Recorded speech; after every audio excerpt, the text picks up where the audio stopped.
So we are concerned about the notification of the Citizenship Amendment Act on March 11. We are closely monitoring this act, how this act will be implemented. Respect for religious freedom and equal treatment under the law for all communities are fundamental democratic principles.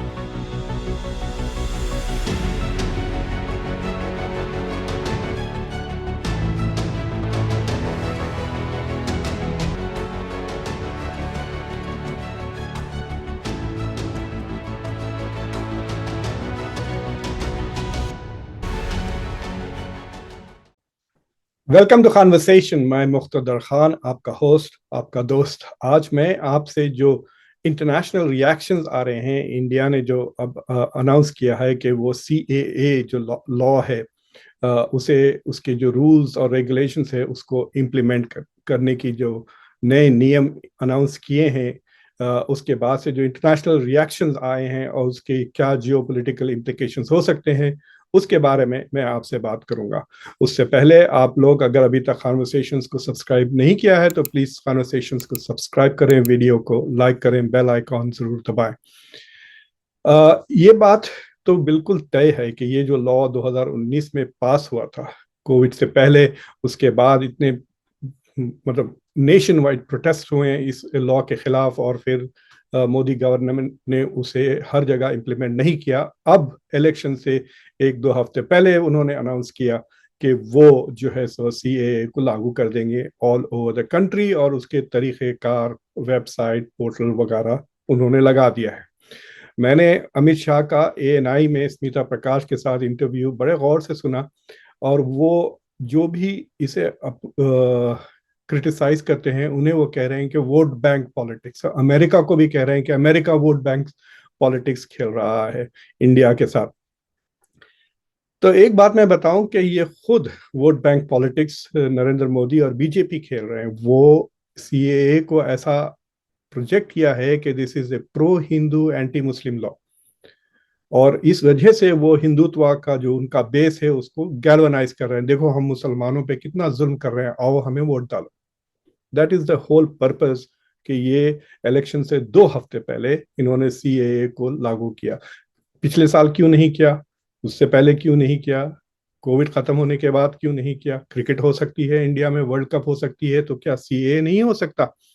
तो ये अगर आप समझते हैं कि CAA का और election से कोई ताल्लुक नहीं है, तो मेरे पास एक ब्रिज है जो मैं आपको बेचता हूँ, चांद पर बना हुआ ब्रिज है, वो मैं सस्ते में बेच दूंगा आपको।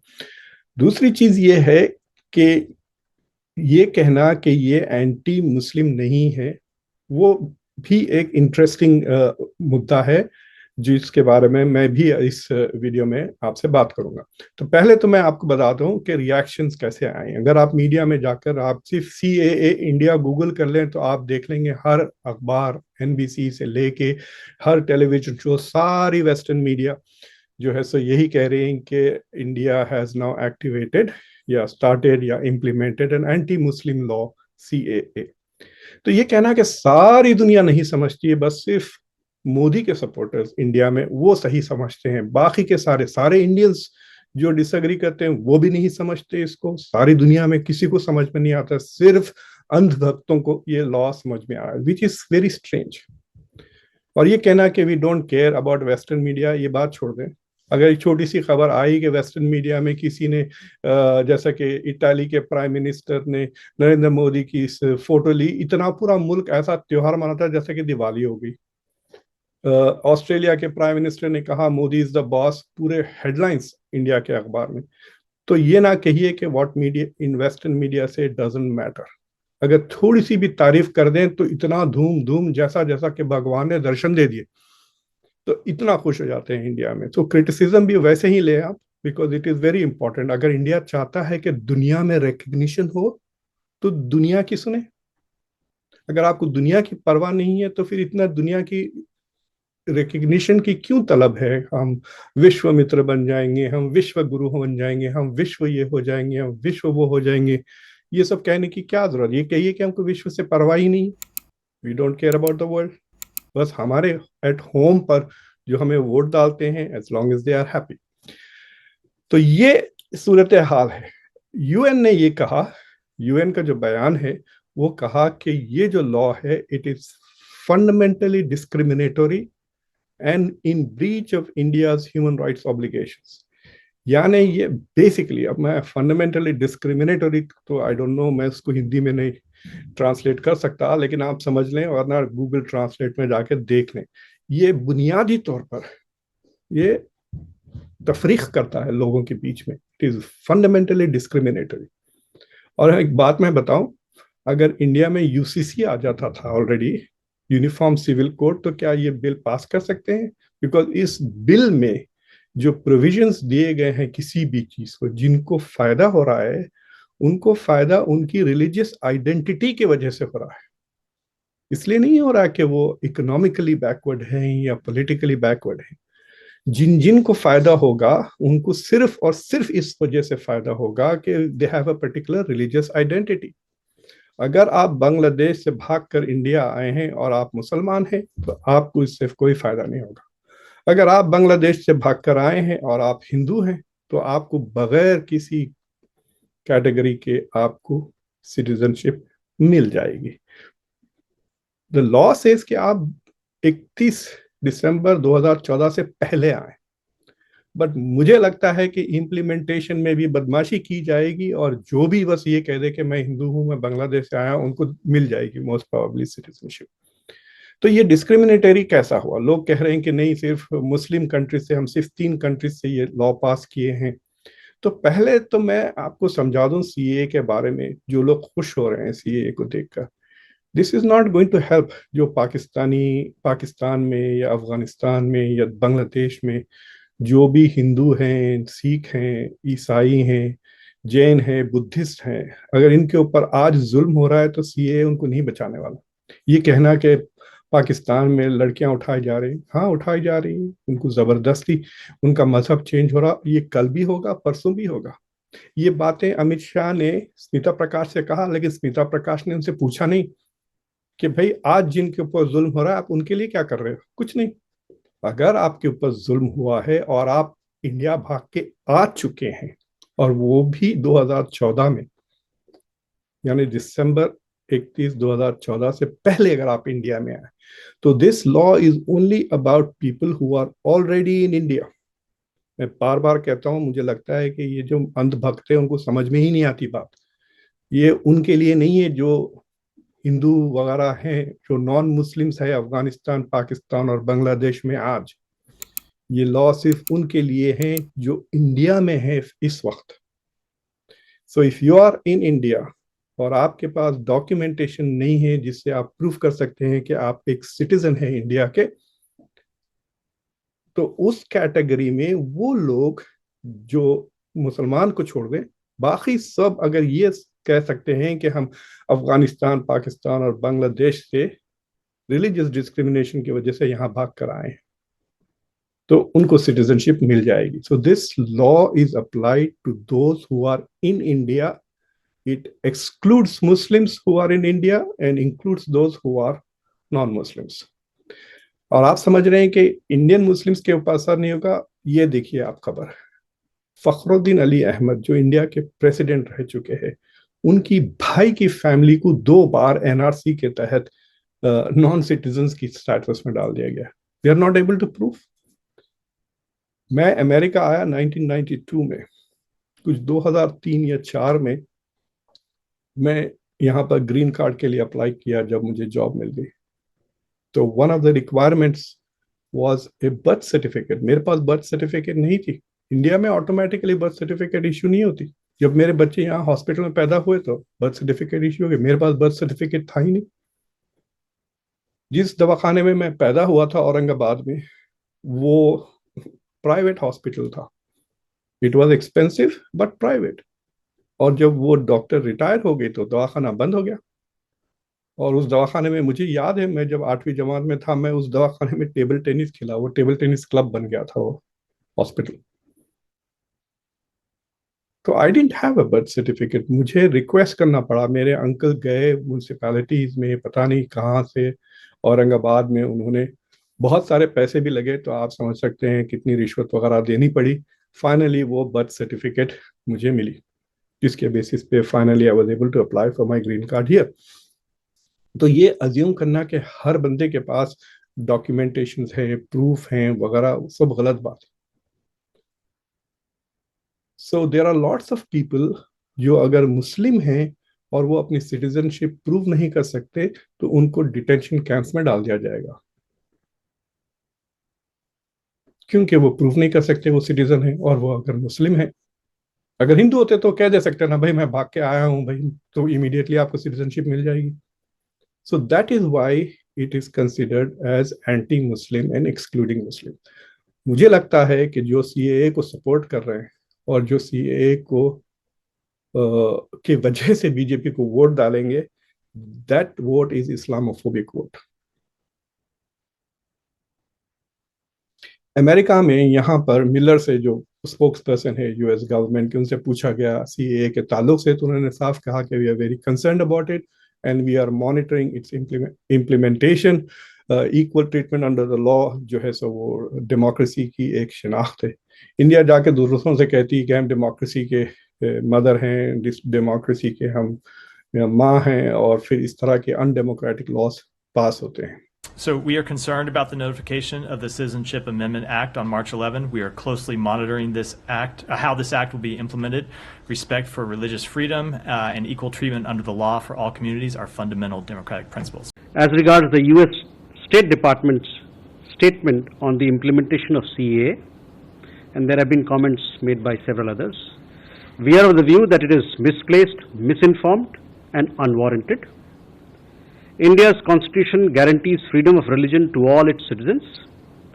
There are no grounds for any concern or treatment of minorities. Vote bank politics should not determine views about a laudable initiative to help those in distress. Lectures by those who have a limited understanding of India's pluralistic traditions and the region's post-partition history are best not attempted.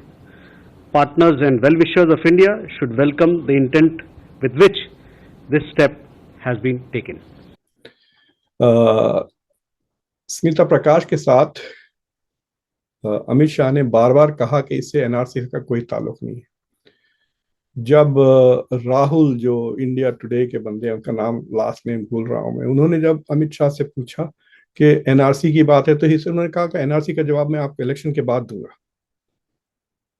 देखिए, NRC इसलिए CAA के साथ मिलकर problematic है कि CAA will give Hindus citizenship जो NRC में फंस जाएंगे, और जो मुस्लिम एनआरसी के तहत फंस जाएंगे उनको सिटीजनशिप नहीं मिलेगी।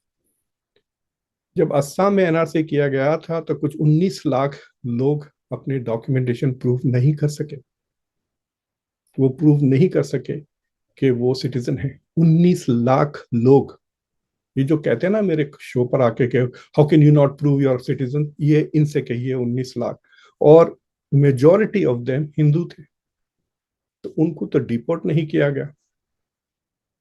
तो अब सीए आने की वजह से वो सारे जो लाखों हिंदू हैं उन सबको सिटीजनशिप दे दी जाएगी।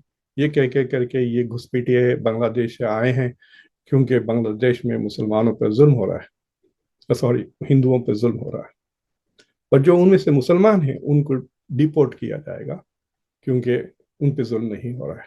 That is why it is discriminatory. और ख़ास तौर से अगर वो मुसलमान ऐसे गरीब हैं जो इंडिया में कई सेंचुरी से रह रहे हैं।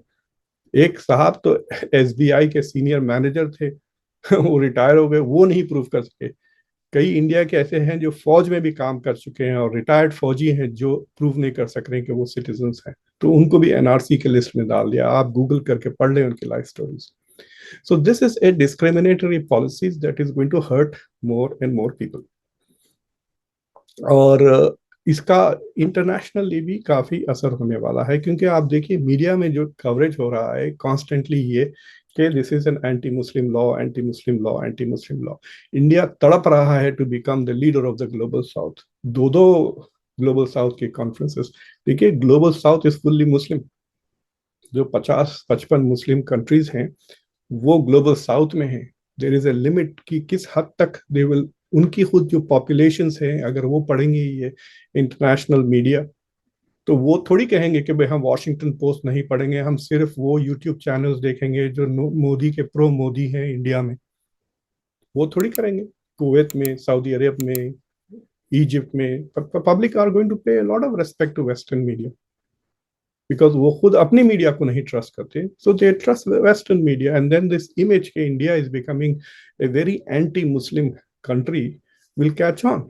इसका असर आप मॉलडीव्स में देख चुके हैं कि मॉलडीव्स में जो पॉपुलेशन इंडिया का इतना करीब था, दे वर सो ग्रेटफुल टू इंडिया, उस पॉपुलेशन में एक ऐसा शख्स इलेक्शन जीत कर आया है जो एंटी इंडिया है एंड वांट्स इंडिया आउट।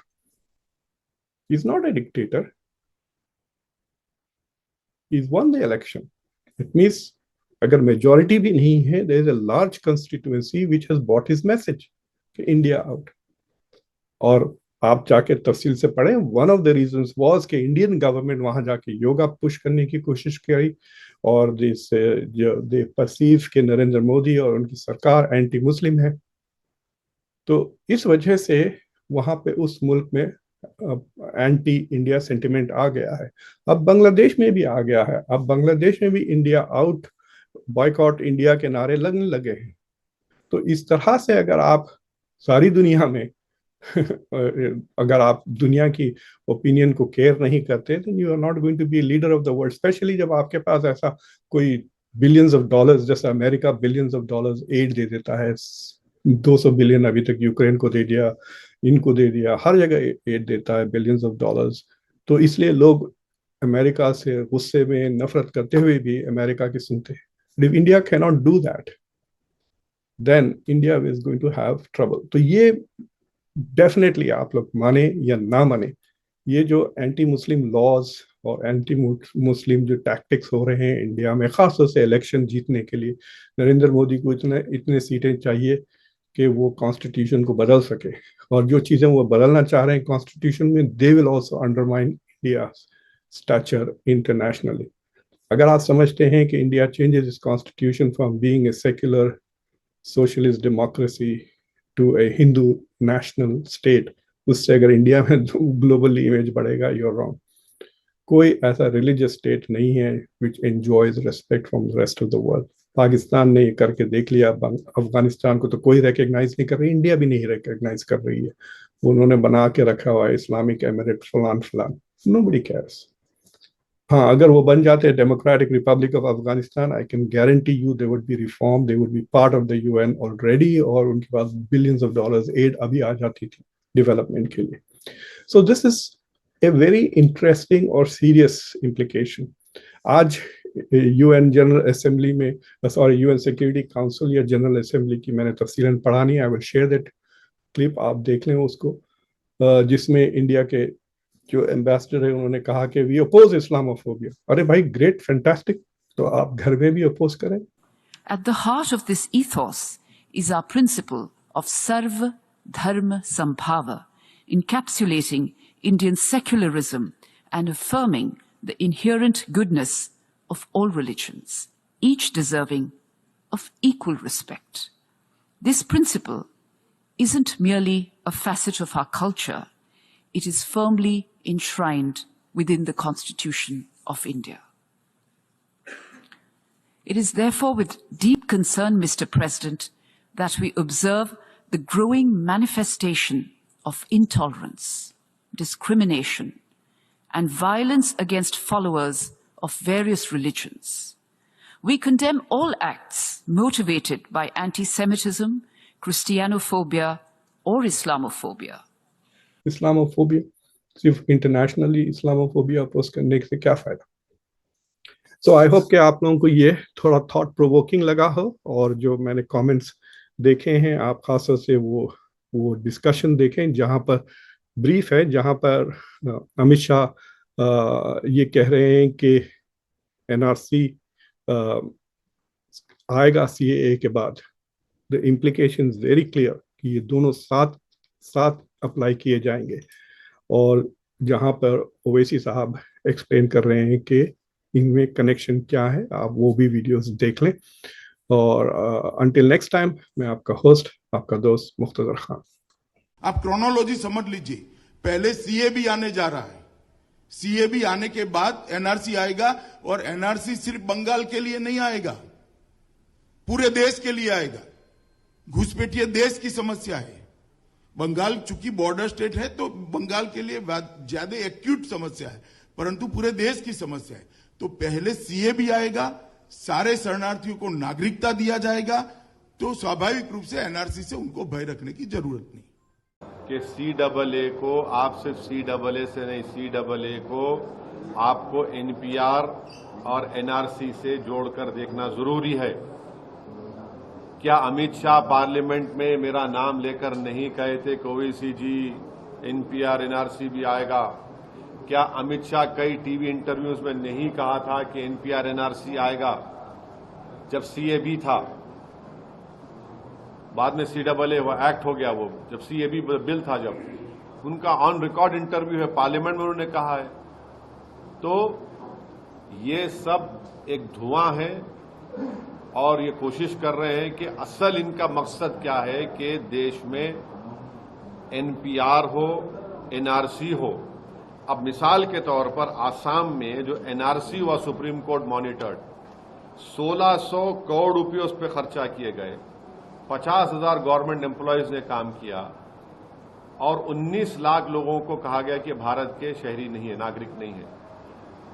अब मैं फिर से कह रहा हूं कि उसमें 10 से 12 लाख हमारे हिंदू भाई बहन के नाम नहीं आए। वहां के मुख्यमंत्री ये कह चुके हैं कि उन 10-12 लाख हिंदू भाइयों बहनों को बगैर डॉक्यूमेंट के CAA के तहत उनको सिटीजनशिप मिल जाएगी।